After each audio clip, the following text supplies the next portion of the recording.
Let's quickly talk about logging into your account, your brokerage account. This is your trading account. Now, you might have another login account for the coursework and the course that you've got right now here at Trading College. I know this sounds very basic, but it's really important that you sort of get yourself organized here. Now I'm going to log into my brokerage account. I'm going to keep this. I've started it up here, Trade Nation login. I put it in a new folder on my my screen here, my area where I'm going to be opening up and trading every single day. So I've created a nice little login. I can come to my brokerage every single day, and now I'm just going to log in to this account, and I'll just pause it and then I'll log in.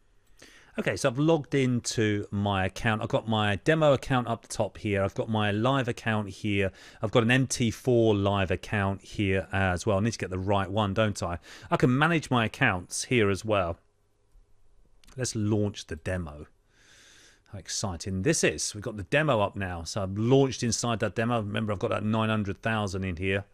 And this is where I can start trading, guys. I know it sounds really simple, this lesson, but keeping it organized, you know, using a password reminder just allows you to be organized. And don't forget the good old-fashioned telephone.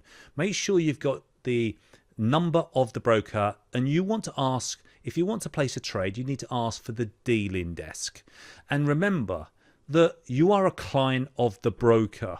They are working for you in a way. Okay, so if they don't look after you, then move to another broker, because there's plenty of brokers out there.